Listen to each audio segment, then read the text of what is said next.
Hi, Darby Livingston from Tree Hill Farms. My wife has reminded me that we are out of boneless, skinless chicken breast, and so I thought I would take advantage of that opportunity to explain to you one of the differences between local food and the industrial food system. So, when you get on our website and you try to order chicken breast right now, it's going to say out of stock, and you might be tempted to think, I can go down to Walmart or Kroger or IGA and buy 10 billion gazillion pounds of chicken breast right now. How incompetent must these farmers be to run out of things like chicken breast? I mean, can't they plan ahead? Don't they know? I want to explain why that's trickier than you might think. Local food is constantly bumping up against reality that industrial food can skirt for a while. And here's what I mean by that. Industrial food is very efficient at giving us exactly what we want when we want it. If you want wild caught Alaskan salmon in the middle of December at 3 a.m., you could go to Kroger and buy it at a reasonable price. That's amazing. That seems efficient. The problem is this, it's not just the salmon. We're trucking potatoes, tomatoes, salad mixes, ground beef, pork chops, eggs, everything, thousands of miles from farm to table. We're spending way more energy in terms of calories moving food products from one place to another than we're getting from that food once we eat it. So, I mean, many times more energy is spent transporting food than what the food is providing for us. So it seems efficient, but it's not really efficient. It's it's like eating on credit. If you have a credit card, you'll buy a product, something that you really wanted, and you'll use that and life will seem good and you'll be excited and it seems too good to be true almost. Wow, I don't even feel like it cost me anything because for at least 30 days it didn't. Then you get the bill. When it comes to industrial food, nobody is getting the bill yet. Nobody has gotten the bill yet. What do I mean by that? Basically, we're eating oil. When you have to truck food from California, from Florida,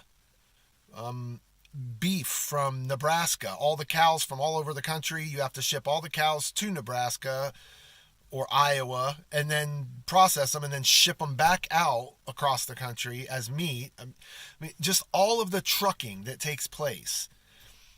That is driven by cheap oil. And so as long as oil's cheap, it feels like there's no cost to cheap food. As long as the infrastructure is intact so that that oil can drive those trucks and train cars, doesn't feel the least bit burdensome to us to get what we want when we want it. It doesn't feel selfish. It doesn't ping our conscience at all. But in reality, we are one national disaster away from dumpster diving. The average American community is 3 days away from food insecurity. In other words, the grocery stores aren't understocked. You can get whatever you want there pretty much all the time, but they're not overstocked either. If everybody wants the same thing all the time, it could get tricky, especially if those supply lines are interfered with. So what happens when oil goes up? What happens if oil would run out? I know that sounds wild, but who knows? What happens if there was some kind of a civil unrest and the infrastructure across the country was interrupted? What would we eat? How would we eat? You see, the industrial food system is living on borrowed time, and it seems like it's so efficient and smart and enlightened because everybody gets what they want when they want it, right? That's the American dream. Then there are those like myself and my family members at Tree Hill Farms, and there's other local farmers and food activists that are looking at this and saying, this is irresponsible. will the grown-ups please step forward? We can't sustain this. And people make fun of that word, sustainability, like, oh, that's just a communist word. No, it is not sustainable to burn more calories getting your food than what the food is giving you. That's a net loss. That's not sustainable. You couldn't run a business that way. And yet we're running our entire nation's food system that way and exporting that food system to other countries as enlightened and progress. Local food, on the other hand, pays up front as we go. And so, for instance, if you eat a lot of chicken breast and not the rest of the cuts of the chicken, those costs are immediately felt by Tree Hill Farms. We know that. So all of our customers like chicken breast more than they like thighs or legs or wings, backs, whatever. We still have to move those other cuts. And so it's not like we can just ramp up production of birds so that we just have an endless supply of breasts. We have spent the last couple of years at Tree Hill Farms building the infrastructure so that we can, when the market demands it, produce thousands of birds in a sustainable manner. We are ready for that and waiting and rubbing our hands together in excitement at the idea of that. But our market is just not there yet. The demand for those whole birds is just not there yet, all the cuts. The demand for breast seems to be there, but the demand for the rest of it isn't there, and we're not going to truck those things across the country. We're going to pay for it now. And so what that means is we have to eat the lesser cuts as well. Eat the learn to like the lesser cuts and provide or enjoy what nature has provided in its fullness, not just rip apart the most desirable things and then toss aside everything else. That kind of wastefulness is just not sustainable, and it's quite entitled, really.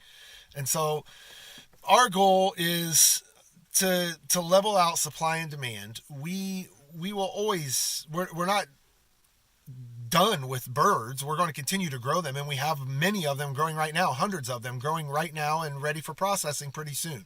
But we don't have the marketing outlets yet for the other cuts so that we can raise up the production and have more breasts or whatever. So our goals are this: either find markets or find so many extra customers that it doesn't matter.